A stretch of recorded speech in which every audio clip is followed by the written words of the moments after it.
All right, we're back. Aaron Simpkins here, True Strength Life podcast, back with another interview. And we have Teddy Liddell. Did I say that right? Perfect. Yes. Teddy Liddell. He is running for, he's the Republican nominee for Congress in the 1st Congressional District of New Jersey. That covers a lot of space if you're not that familiar, a lot of people. But before we get into that, I just want to I want to give the people a few facts of you. You're a husband of 30 years, correct? Almost, yeah, 29 years this December. Yes, Yep. absolutely. A father of 6, a West Yes. Point graduate, former Army officer, and an attorney. Yes. So pretty. You have a lot of things going on for you. Um, but why don't I'll just give you a second. Why don't you tell the people who you are? Well, I often tell people who are close around me is that I am a ordinary guy with extraordinary dreams who serves the supernatural God. And I really take that to heart because, I was raised in a Christian home. My dad, he was a pastor and he was also a policeman. My mom was a school teacher and school administrator. And I can remember growing up that my parents taught me and my brother two things. Number one is to always keep God first and have faith in God and just Great. make him the center of our lives. That was very important. And then number two is to in everything that we do it with excellence, and that involves serving people. In fact, I like to say that I had a front row seat, my brother and myself, to really see what my parents did in terms of serving others. My dad was a pastor. He helped lots of different people, and then my mom was a school teacher, and so I've learned the many lessons of what service really means. And so I'm excited to be here tonight. Thank you so much, Aaron. Wow. Yeah, no problem. Of course. So like I said, you're running for office. Election is in what are we now? 3-4 days away. Yes, it's Yeah. coming up. It So is. so uh, before we get to all the parts of where we need to make sure that people are voting for you, um, I want to know more about I guess a furthering of what you just started talking about. I want to know more of your testimony as a believer, how you Yeah. came to faith, and kind of what that has looked like for you.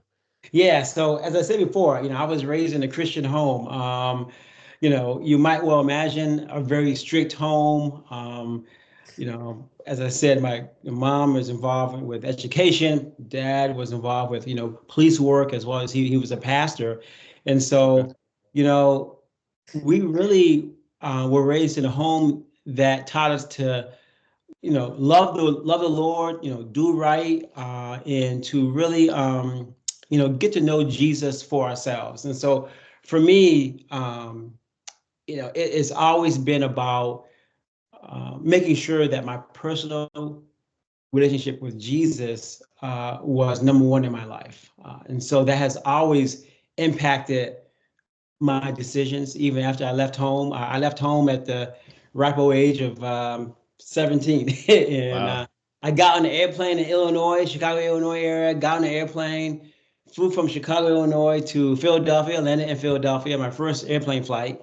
And then I took a bus ride to Fort Monmouth, New Jersey, 39 years ago to attend the West Point Prep School, which was at that point in time located at Fort Monmouth, New Jersey. That was 39 years ago. And the reason why I was able to attend that was because God blessed me to win a nomination from a congressman to go to West Point. And Oh, and so wow. yeah, he had really blessed my life. I give God credit for everything, all right? Because obviously he's the author and finisher of our faith.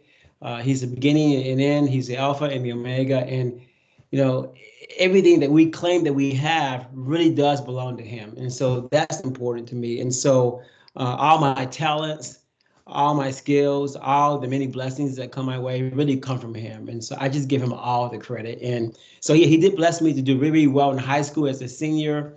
Um, quick story. I had, I was ranked in the top 10 in my class in high school, and I didn't know what what school that I wanted to go to for college. And so God had blessed me with a mentor, and this mentor was a 30-year veteran in the Marine Corps. In fact, he was the instructor of my Marine Corps Junior ROTC program. I was very involved in that program in high school. I came in as a freshman as a private ranked, and then by the time I was a senior in high school, I was the cadet commander of the program. And so when it came time to choose what school I wanted to go to, he asked me, he says, Ted, have you considered what school you want to go to? You have great grades, you're a great leader. And I said, well, no. He said, well, have you ever thought about applying to the academies?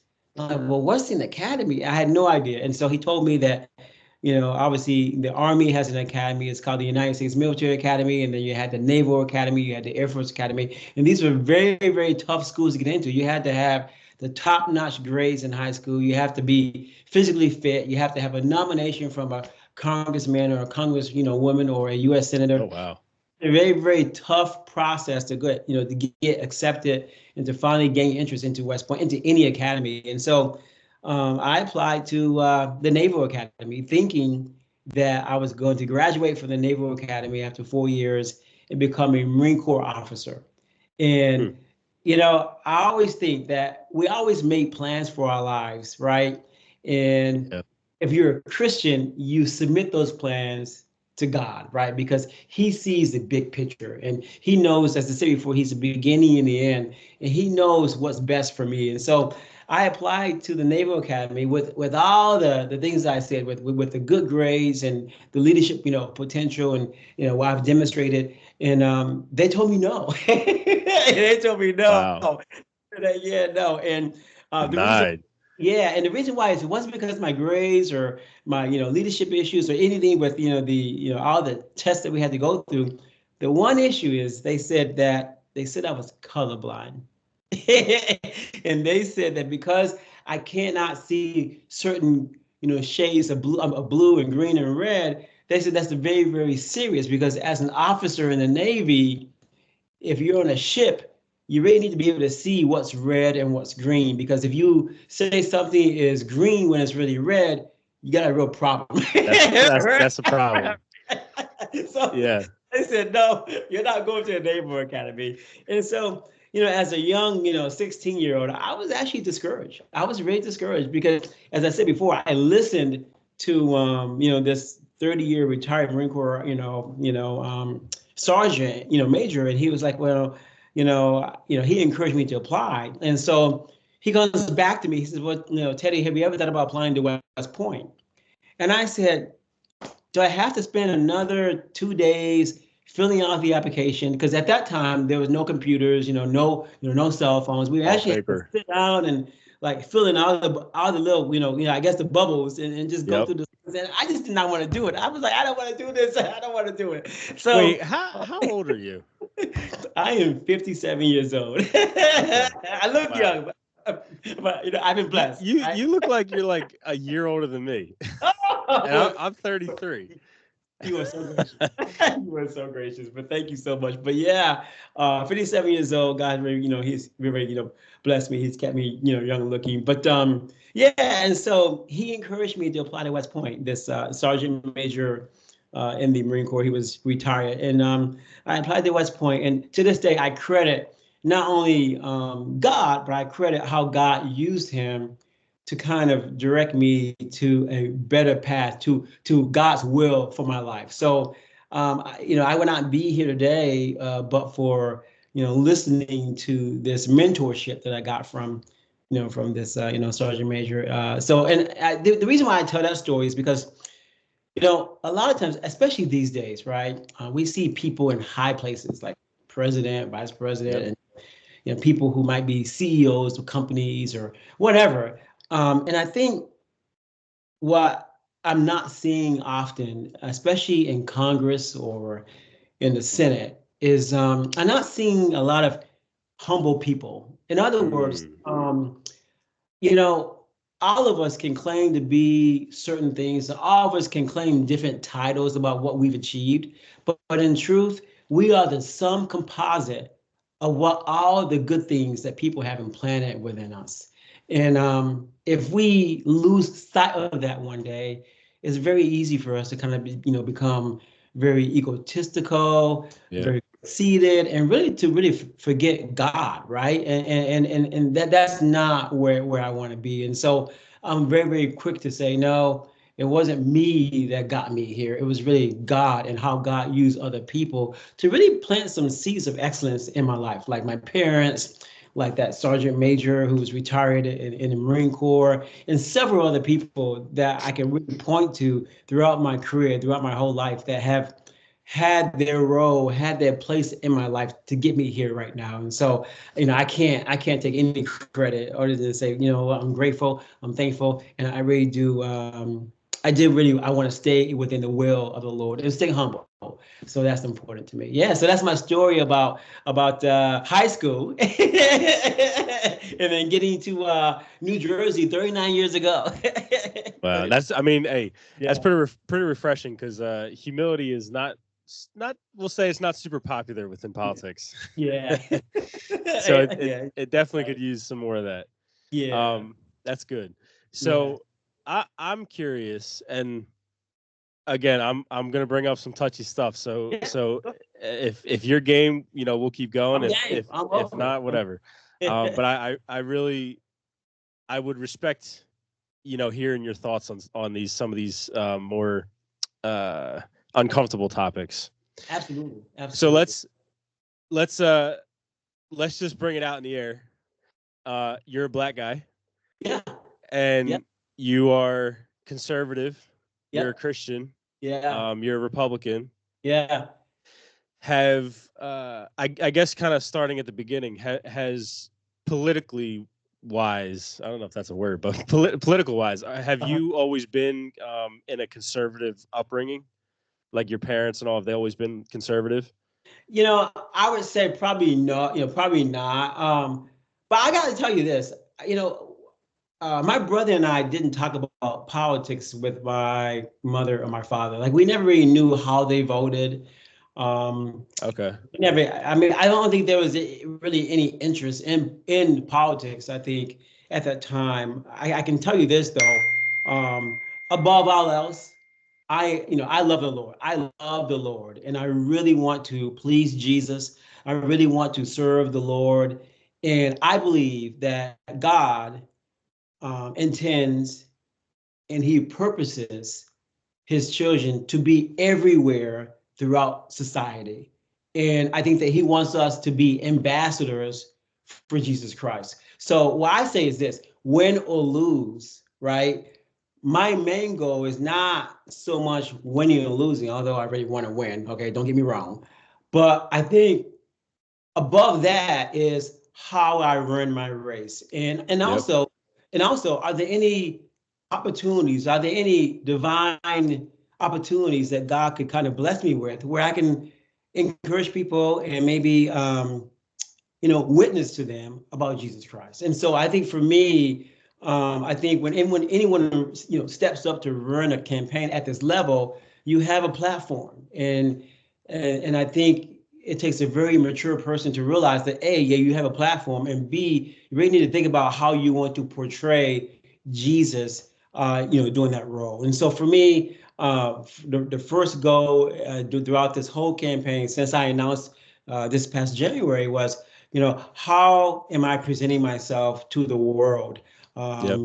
as a public servant and not so much as a politician? I really kind of stray away from that term. I don't like that term when I describe myself. I think how I describe myself is I'm a public servant that really wants to make a difference, make a positive difference in people's lives. And I want people to see that there can be somebody in Congress who really does care about them, and there can be someone in Congress that really can exhibit selfless service as opposed Hmm. to selfishness, which is what you see a lot of selfishness. And that's not me. When people think of Teddy Liddell, I want to say, wow, what a great public servant he is. He does care about people, and he really cares not so much about himself. He really wants to do his job by answering to the people. And I think that's just so key. That is just so key. But for me, number one, first and foremost, aside from all of the other traits, being African American, being a lawyer, being a West Point graduate who is a veteran, someone who served the country. Besides all those, above all those, I'm a Christian, and I want my Christian brothers and sisters to see that, hey, I live by the same rules that they live. I'm imperfect, but at the same time, I do acknowledge my responsibility to do the very best I can. And then on top of that, to invite Jesus to help me be the best I can as I run this race in this political world that we actually live in. Because I think there's too much divisiveness. And really, I'll just call it like it is. There's too much hate between the parties. And I just don't like that. And nor do I engage in that. That's just not me. And that's not why I'm in this race. Yeah. That's good. Yeah, and the original intent of the public servant was the original intent of our, what we now call our politicians. So I like that you're making that distinction. Yeah. That we do need to, the people who are running for office, they need to show that that's what their goal is, to actually be an actual public servant, not just get into the political arena. Yeah.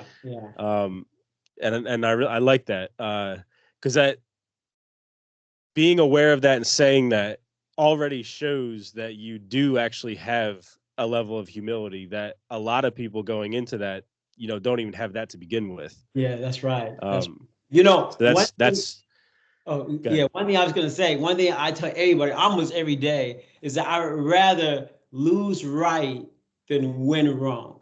That's just my attitude. Because I truly feel like what's greater than me winning this race is, wow, how have I impacted people while I was actually running this race? What did the journey look like? Because if the journey doesn't look right, then it doesn't. For me, it's all lost, right? The journey has to be right. It has to look right.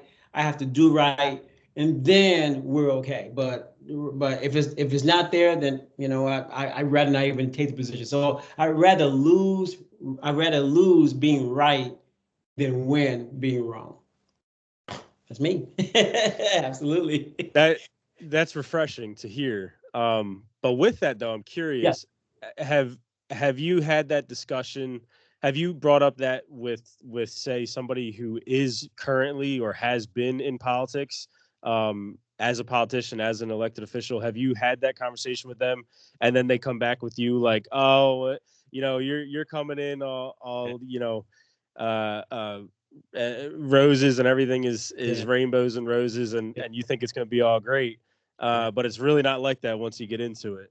Have you had that conversation with somebody before? I actually have. And there's this school of thought, right? There's a school of thought that says you could be like the best guy or the best girl, right? And you get into politics and you win a seat, right, in the Congress, and then after about 4 or 5 or maybe 10 years, you change.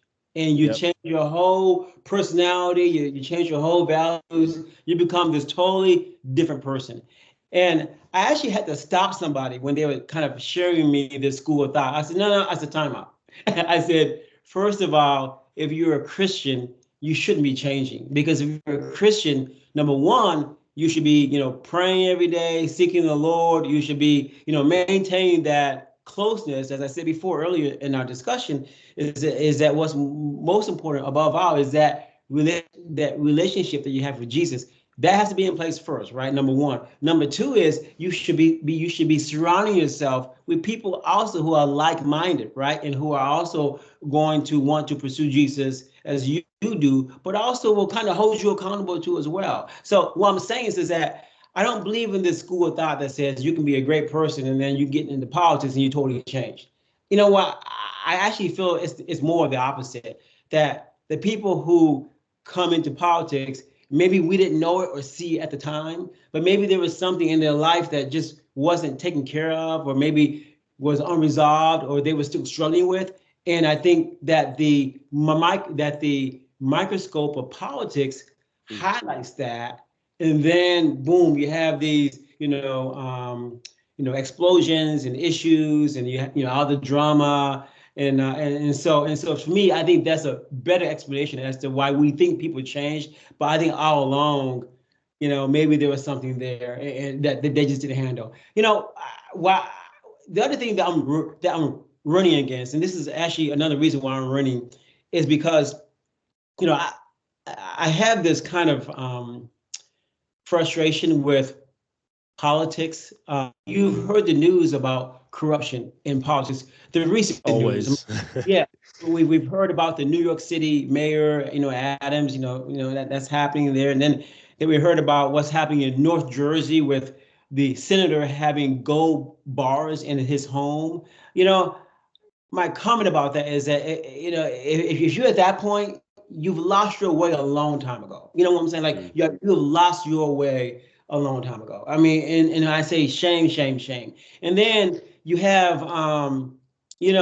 this story about racketeering and some other things about a politician that we all know the last name of in South Jersey. Yep. And this is a household name that's been around for 10, maybe 20 years, and it's had this stronghold on politics. And I think it's just wrong because it hasn't always been right. And I think that's why I'm running. I think there should be good people who do good things and who are of highest integrity and ethics in politics. And I think you can have that. And that's why I'm running. Wow. Yeah. That's good. And we know who you're talking about. Yeah, exactly. Yeah. So Yeah. actually that brings up a good point. One question I had was, along with, bringing up corruption and things like that in politics, which tends to be normal nowadays. Yeah. You did kind of touch on it earlier with saying that you believe Christians should be ambassadors in all spaces, which I agree with. Yeah. Just touch on the thought though, specifically that a lot of Christians in America tend to want to completely stay away from anything political because it's like, to them, it's too gross. It's too yucky. I don't want to get involved. I don't even want to go vote because I just don't even want to be associated at all. Yeah. But then here you are as somebody who, their faith is number one and they're deeply rooted in that. And you're jumping in. Yeah. You're going in. So Yeah. I guess just touch a little bit more on that, on the difference and why you would say, as a Christian, no, this is what we actually need to be doing. Yeah.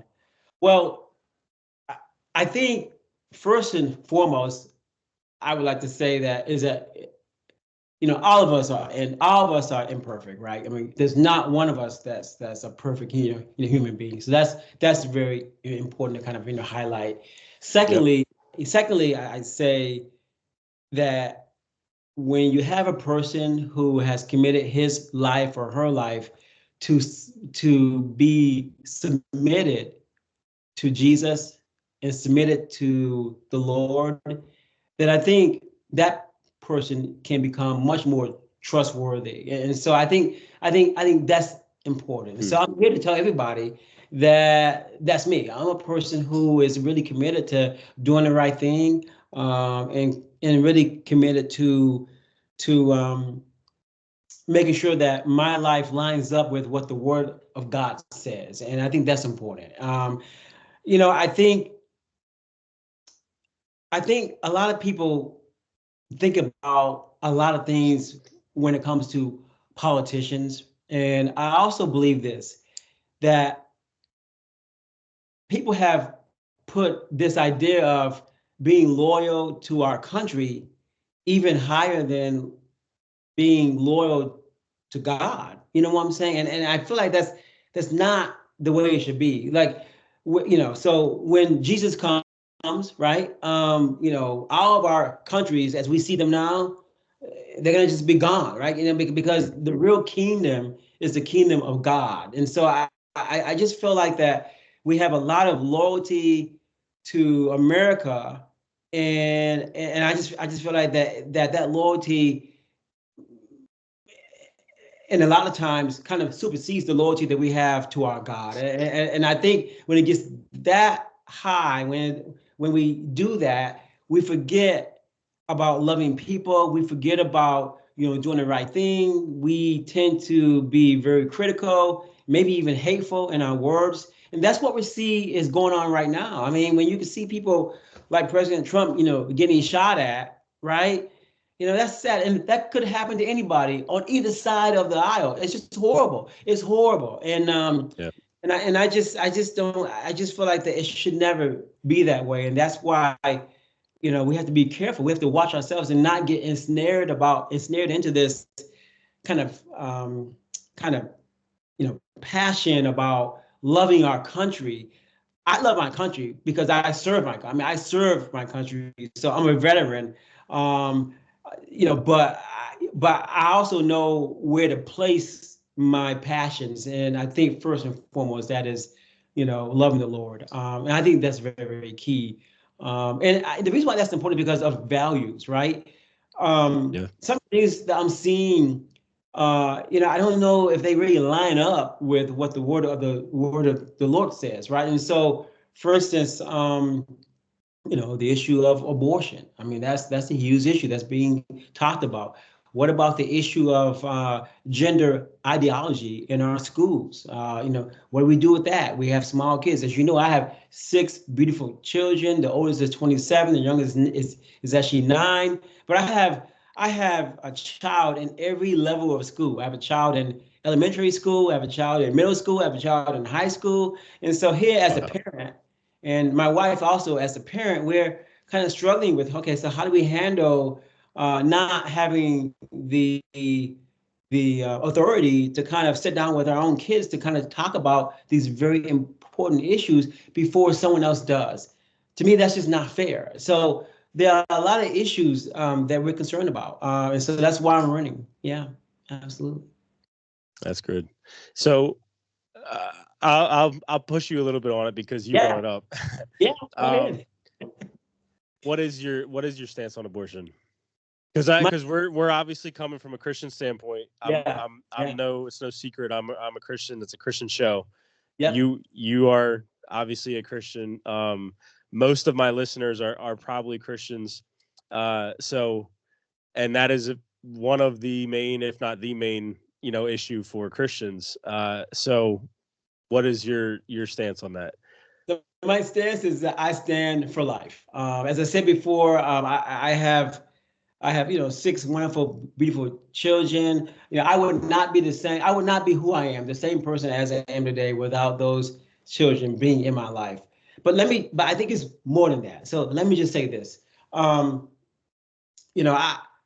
understand that on both sides of the aisle, people have said a lot of things about abortion and a lot of things, and some of those things were not compassionate, very, very harsh. So I think all of us need to treat this issue with much more compassion than we do.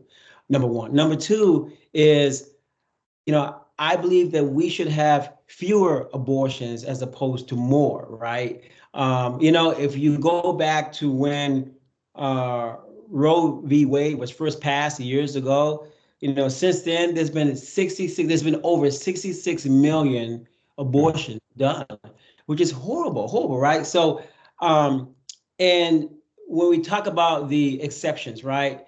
I struggle with this, but this is where I've landed, and through much prayer and through understanding God's heart. So God's heart, as a Christian, we all should know this, but God's heart is compassion. It's compassion. It's grace. It's providing. It's making sure that we provide an understanding heart, to people. So when it comes to the exceptions like, life of the mother, rape, or incest, I just can't see a politician saying, okay, you've been raped. Okay, you've had incest happen to you. Guess what? You're going to be made to have the baby. Like, really? That doesn't make sense to me. I think in those three, scenarios, I believe that, that's a decision to be made between that woman, her doctors, God, and maybe even the men, the man who is in that, woman's life. But I just don't think, those situations are unique because there's some other intervening issue involved. And that issue is that there's been a crime committed against that woman, right? And so we have to account for that. And I just think that that's just a tough situation. But I also believe that, God will lead that person to make the right decision. And there's other options, right? You can have that baby after 9 months and then put that baby up for adoption. So there are other options. I just don't believe that we should have laws that force women, right, to to carry a baby after they've been raped or incest that they really don't want, and there was a crime that was kind of happened to them. That's just not fair. That's just not right. I often give the analogy of divorce, right? Divorce. God clearly in His Word says, guess what He says? He says, "I hate divorce," right? But when people get divorced, He forgives them. So all I'm saying is that God is a God of mercy and grace. And I just feel like that in those type of scenarios, especially when it comes to rape and incest and the life of the mother, I think that has to be the decision between the mom and the doctor and God and also the man in that woman's life. So that's important to me. I believe that New Jersey at this point, as we all know, a woman can get an abortion in New Jersey. People have asked me, well, Ted, if there was a national law against abortion, would you support it? And as an attorney, I say, well, you know what? I've got to read the small print, so I can't answer that question. I mean, I need to have a law in front of me so I can understand what they're saying. And I think that's just being very, very prudent, because some of these laws go way overboard, right? And I don't want to be there. I just want to make sure that we have fewer abortions. And I think, I think I struggle with having the ability to get an abortion just because you want it. Like I have a problem. I think that I just have a hard time sleeping at night. A lot of times, if you go back to what the Bible says about it, God says, choose life. He also says that He knew us before we were born. He knew us in the womb. That the Lord knew us in the womb. In fact, if you go read the Christmas story, when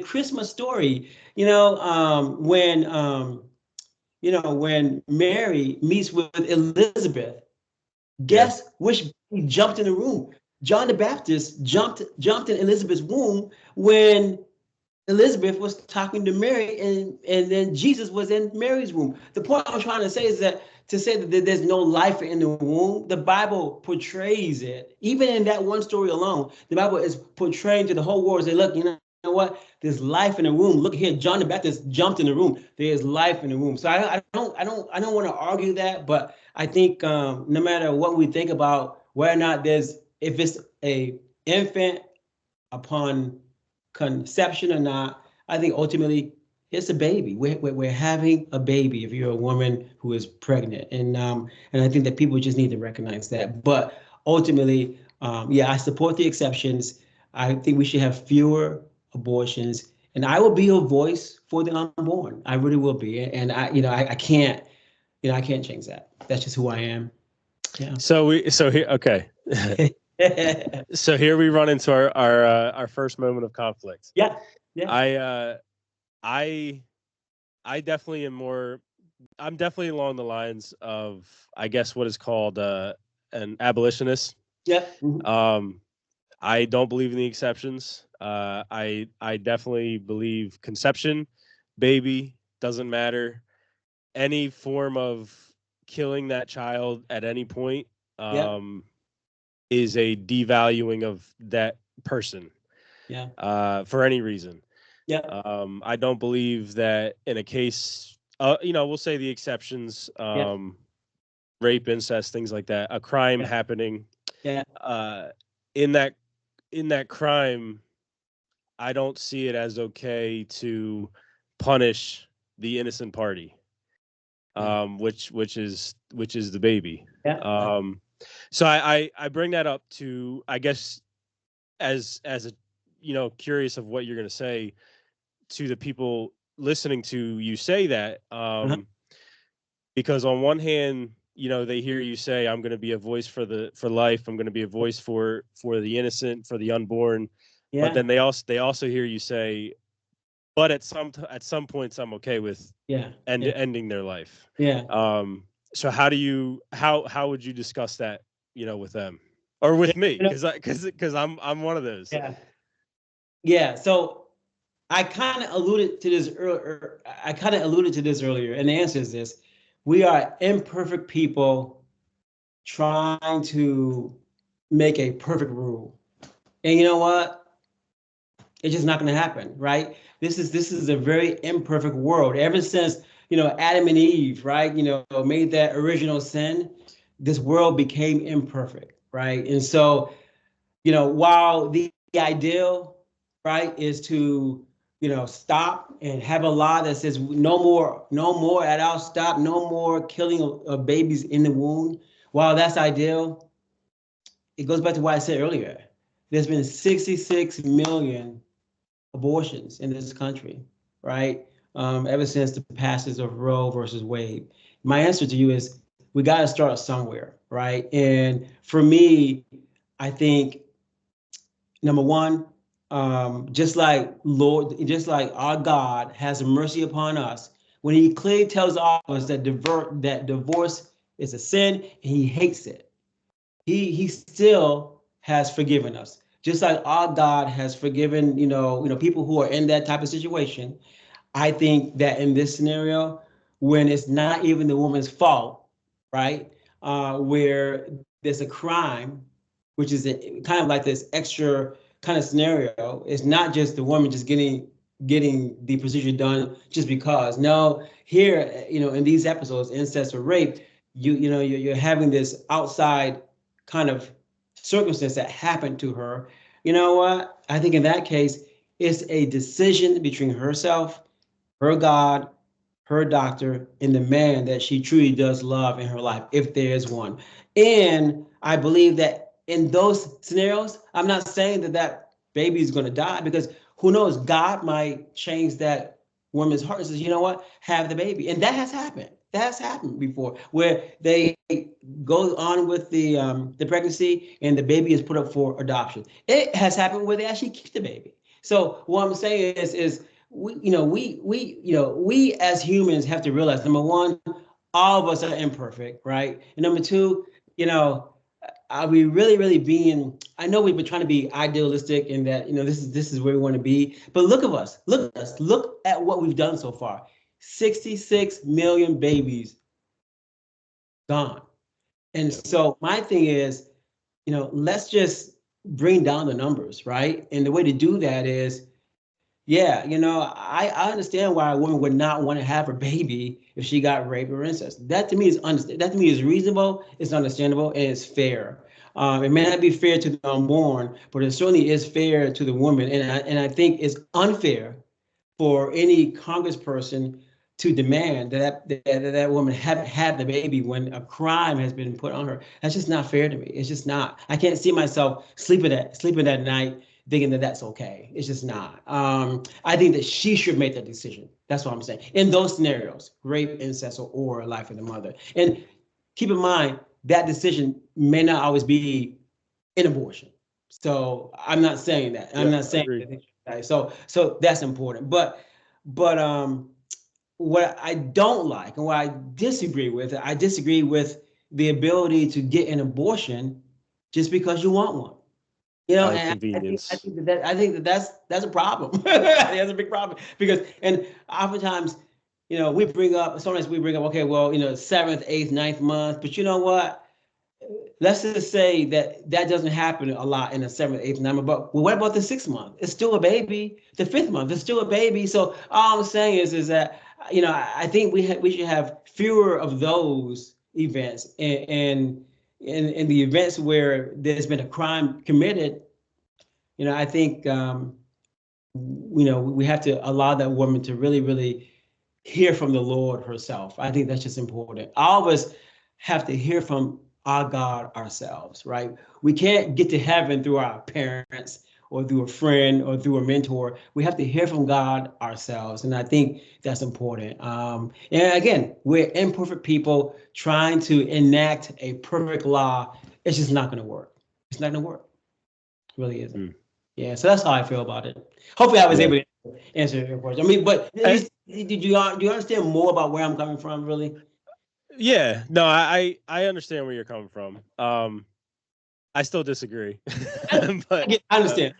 I just don't think like I don't know. I don't think a lot of that it's just gonna be hard to pass. And the reason why I have a problem with a law like that is because first of all, you have a law that says, okay, no more abortions. And then when that woman gets one, then now you're putting that woman in jail. Or now, you know what I'm saying? Then, these laws, they grow tentacles and they grow and they have consequences. And so it's like, how do you, at what point do you stop? Like, you know what I'm saying? It's just hard. So, that's why you got to read the small print of these laws. And that's why I cannot sit here and say that if we pass a law, that it's going to be okay. No, I got to, as an attorney, I want to understand, all the little small print, all the little circumstances by which people will be made responsible for this. And this is the one other thought that I'll say, which I've also said to other people too as well, because I think we've been talking a lot about the woman and the baby, but this is the point that I'm going to make, and I think is very important. And here's the point that, and I've said this, and I said this because I want people to understand where I'm coming from. So this may not necessarily be true in terms of the numbers, but I want people to think. So this is what I'm going to say. So I keep quoting this 66 million precious infants that were killed, right? Abortion. I actually tell people I believe that half of these babies could have been saved, right? And the reason why I'm saying that is because, and it may not be true, but I would say we probably could get close to that number. But I would say at least half of these babies could have been saved, but for the fact that the men in the lives of these women walked away because they did not want the responsibility of raising a child. And so the woman said, okay, I had a boyfriend, but now he's gone. What am I gonna do? I gotta tell my parents, I'm all alone, I have no money. Guess what? I'll get an abortion.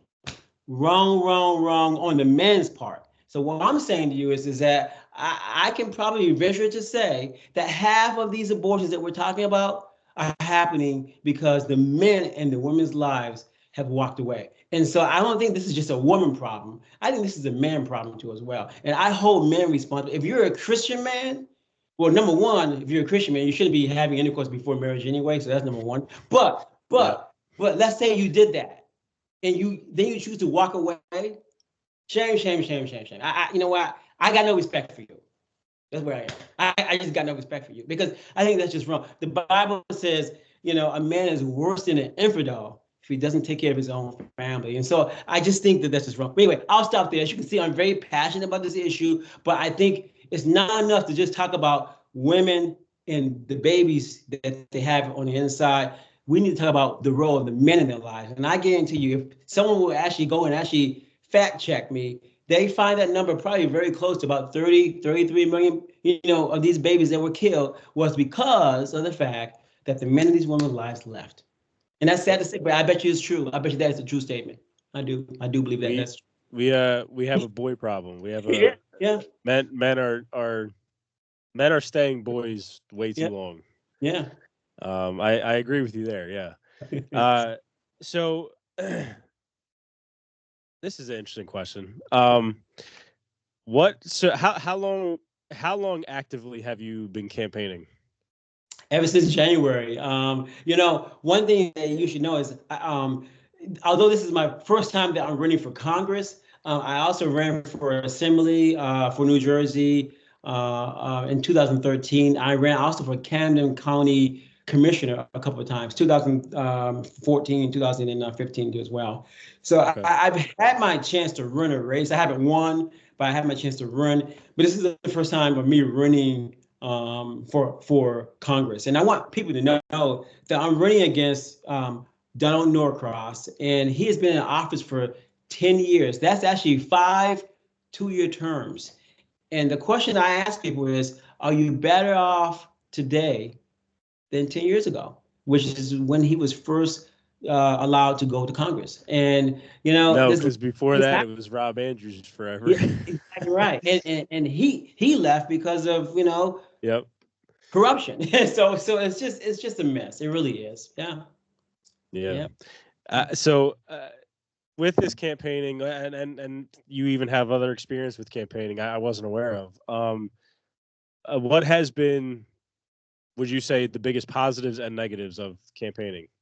I would say the biggest positive for me is just getting a chance to meet people and to let people know.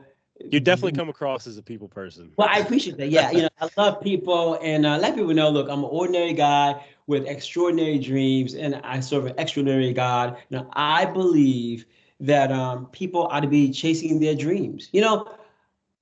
Aaron, we chase food prices, we chase gas prices, we chase the stagnant inflation rates, we chase home interest rates, we chase the number of people who are crossing the border. We chase everything but our own God-given dreams, and that's a shame. And so I want people, when they see me 10 years in office, to say, wow, since Teddy got elected, I've been able to actually to chase my dreams. And that's important because I think, we are a great country. We are the greatest country on this earth, right? I believe that. But I believe that we need to get back to um, understanding that this is a country that's founded upon our faith in God. And I think that our actions don't line up with what we say our values are, and they need to get back that way. And so that's the reason why I'm really running. But I think it takes a person who is humble, a person who is submitted himself or herself to God, and a person who is willing to love people, to care about people, willing to listen, willing to learn, and willing to make a positive difference. That is so key to me. One thing also that I'll share, because I don't share this often, but one thing I just want people to know is, I, service is in my blood. It's in my bones. It's in my DNA. It really is. And so not only have I served my country, but I also helped someone who graduated from Williamstown High School 5 years ago. She graduated from West Point. I helped her get into West Point. She graduated from West Point this year. So on May 25th of this year, she called me and she says, I'm going to graduate, and I would like for you to come to West Point on my graduation day on May 25th. And I want you to pin on my second lieutenant bars because you've been a great mentor in my life. And I'll tell you, to see her go, kind of take the same journey that I took, go to the prep school for a year, then go to West Point for 4 years, and then graduate to an officer in the Army. I was able to pin on her second lieutenant bars this year at West Point. She graduated on May 25th. So I've been able to help recruit students to come into West Point. The other way that I've been able to help is, to actually give is, I say to you that I have 6 children, and I do, but God blesses us with those children in different ways. And so one of them is adopted, and the Lord allowed us to be involved in the New Jersey's foster care system for 5 years. Wow. At the end of that time, we got a phone call about a baby that was born in the hospital, and she was in the hospital for 4 days. Her mom had left the hospital, and she had nobody, and they called us, and we jumped at the chance to adopt her. So the point I'm trying to say is, I'm sharing all of these personal stories to let people know that my wife and I are people who care about people. We want to serve others. It's in our DNA. And we want to be led by the Lord. I think that's just so important. So that's why I'm sharing that story. Yeah. Wow. That's good on you for doing that. That's awesome. Well, it's the Lord. I give God all the credit. I give God all the credit. That's good. That's good. You mentioned his name. I was going to mention his name if you didn't, but Norcross. Anybody listening from this area, knows who that is. What I guess just the question would be, you're running against him and all that, but what do you think of him? What would you have to say about him? I'm glad you asked. I tell people, because this is what I've noticed on the campaign trail. When I tell people who I'm running against, the first reaction I get is almost always negative. And I really, as a Christian, I've thought about, boy, how should I be responding to this? And so the way I respond to it and the way I'm going to share it with you is this. I say, you know what? I think that we need to pray for him, but pray that I win.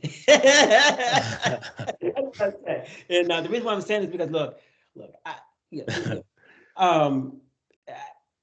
I think God has the final say about who wins this election. I believe that, but I have given my all. I know who I am in Christ. I know how I've kind of ran this campaign in a very high ethical way, and I know that when I get to Congress, whenever that may be, I will be the best congressperson that people have ever seen. I can't say that about Donald Norcross. I can't say that about his family. He knows, what he knows about his family. He knows how he may have been involved or not. I don't know. But the point here is that his last name has indeed been associated with a stronghold in politics in New Jersey, which has not always been good. So I just believe that God is God who decides who gets into office and who doesn't. And you know what? Whether it's this time or next, God still doesn't like corruption. And I still think that God will still be on the throne, and there's always another time. But my thing is that I want to win this race. I want to run. We pray for our leaders, all of them, no matter what. But people can also pray that I win, and I'll be a great congressman. And I think the one aspect of the Norcross family is that, and this is true, is that oftentimes hear that people have to answer to them, right? You have these, behind the scenes, I guess these behind the scenes contracts or these agreements, and people have to answer to them. That's not the way a congressperson ought to run his or her office. The bottom line is, as a public servant, we answer to the people. We answer to the voters. And that's how I'll run my campaign. And that's how I promise that I'm going to act. Absolutely. That's good. Yeah. That's good. Washington needs honesty and humility.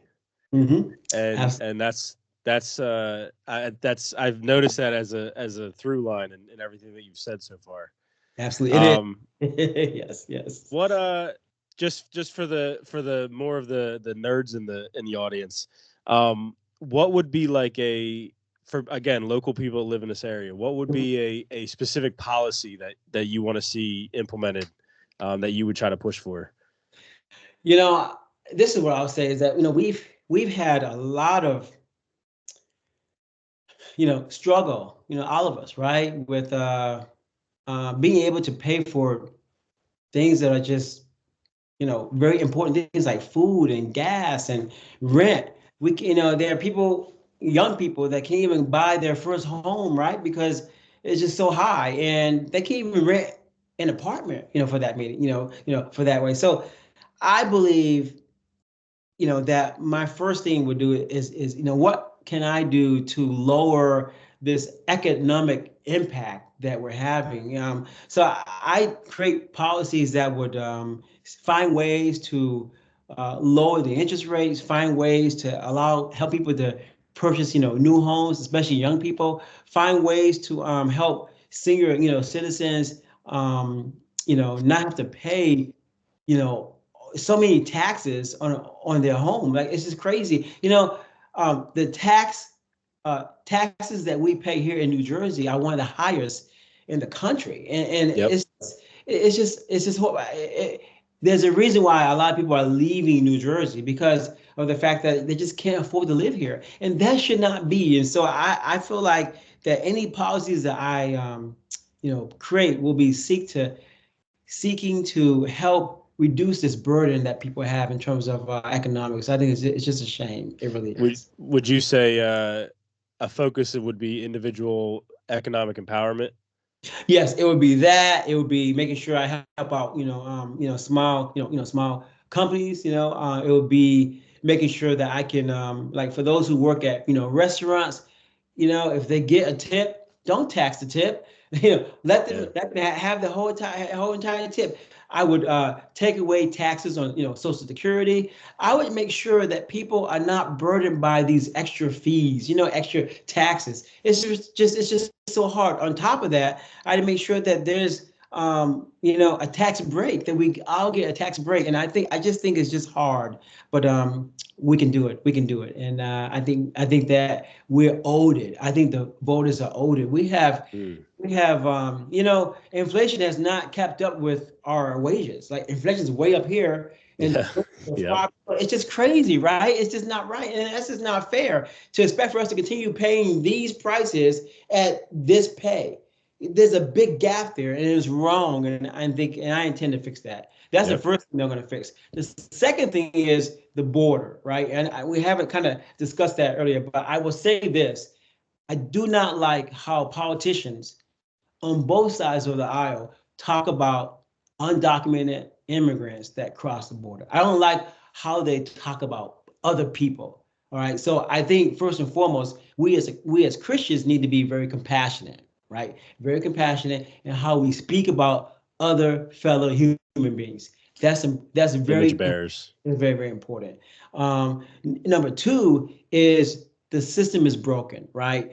There are some immigrants that have crossed legally and still do not have their citizenship. And in fact, there was one young lady says that she knows of a friend of hers that's been in this country for 11 years, crossed legally, and still has not gotten that resolved. So the system is broken. So I say close the border and let's fix what's broken, right?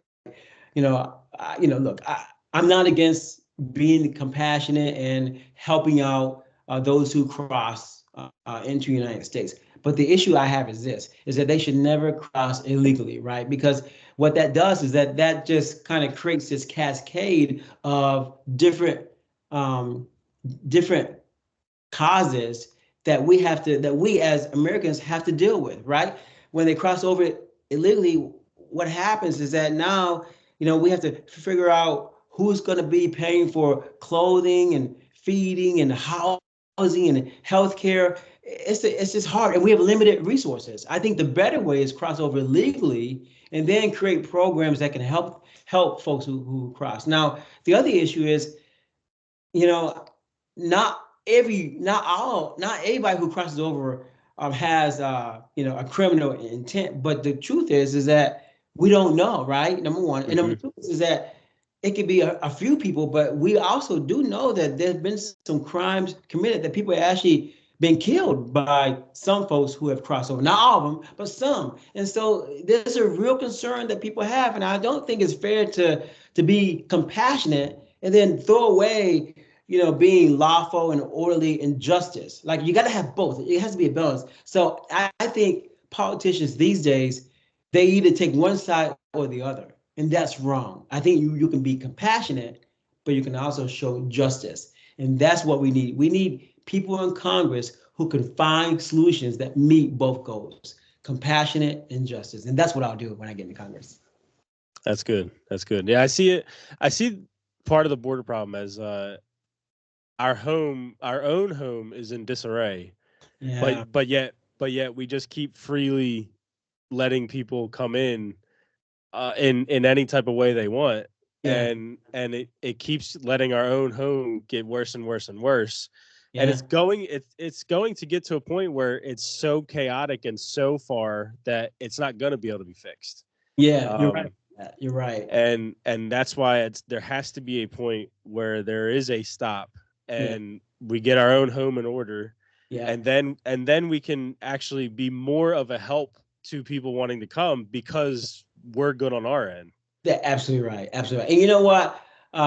As a person who served this country in the Army, there are veterans.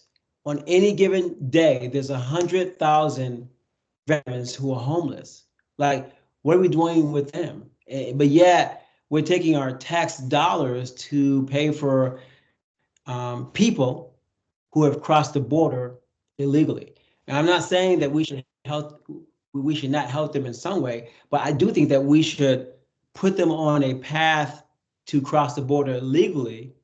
And I do think that we should make sure that we, as you said, take care of our priorities first, take care of Americans first, right? It's not fair. In fact, Norcross voted. There was a bill that just went through, I think 2 months ago, I think in September, and it was a bill that said, would you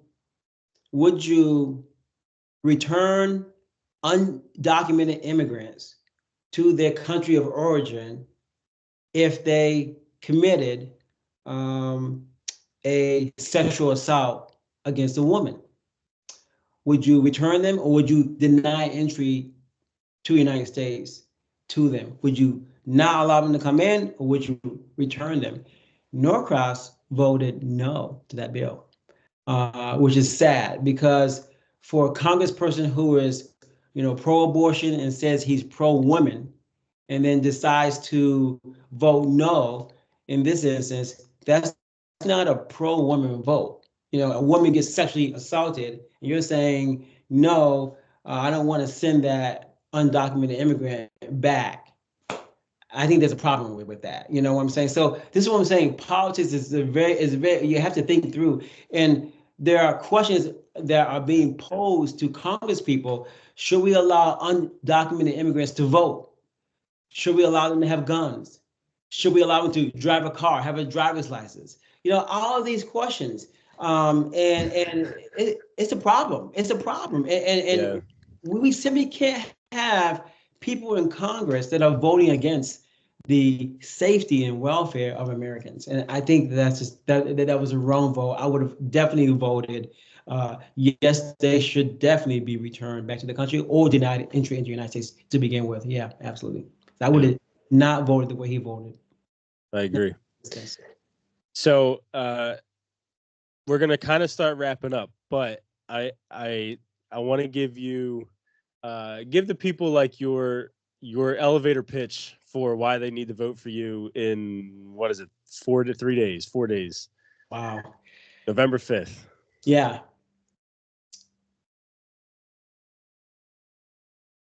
This election is about a choice. And to me, the choice is clear. It's a choice between a politician who's been in office for 10 years, has 5 two-year terms, or a public servant like me, first-time candidate who cares about people and simply wants to demonstrate selfless service to those who put him in office. That's what you'll get from Teddy Liddell, somebody who understands the struggle. I'm married to my wonderful wife for 29 years. We have 6 beautiful children. We understand the struggle. We have kids in elementary school, middle school, high school, 2 in college, 1 out of college. We understand the struggle. And what voters most want is to be able to trust the person that they put in Congress to care about them. They want a public servant who will not be so concerned about what he or she gets, but have selfless service. Someone who will answer to them as opposed to the opposite. That's what you'll get with Teddy Liddell. And I'm asking for your vote. Go to Teddy Liddell for Congress. Check out my website. But most of all, go to the polls. We have 3 days to make a difference in South Jersey. Go to the polls, vote for me, and bring a few other people with you, your friends, your family, your neighbors, even your enemies. But ask them to vote for me. And the reason why is because we can change South Jersey together. And it starts on November the 5th. That was good. You got my vote, but I appreciate that. Like I told you the other day, I voted for you, and then I met you later that day. Yeah, Just by God's grace, it happened. But yeah. what was the first thing I told you? I said, hey, I voted for you, but I have nothing about you. It was so awesome. And we took a I think you and I took a snapshot together, a picture. Yep. Really great. Yeah. Awesome. Yeah. Yeah. Yeah. That's funny. Yeah. I just want people to know, look, I love the Lord. I'm just trying to make a difference. Ordinary guy who has extraordinary dreams, but serve a supernatural God. And that's why I'm in this race. I believe that through God's help, I can make a difference. Yeah, I can make a difference, a positive difference in people's lives. Yeah. Awesome. Well, thank you, Teddy Liddell. Thank you for joining the podcast, and stay on the line real quick. But any final words for the people? Yeah, I just want to say thank you so much, and to your audience, I want to just quickly describe what is included in my area. So it includes all of Camden County. It includes half of Gloucester County, towns like Deptford, West Deptford, National Park, towns like other towns, but it also includes 2 towns in Bergen County, Maple Shade, and also Palmyra as well. So those towns, but please vote for me. I really appreciate it. Awesome. And you are the first person I've ever put a yard sign out for. Look at that. Awesome. Well, I feel so special. Thank you. Wow. That's a compliment. That's a real compliment. It really is. That's good. Thank you, sir. Thank you for joining us. All right. Thank you so much. Take care, Aaron. And remember, everybody, truth is strength.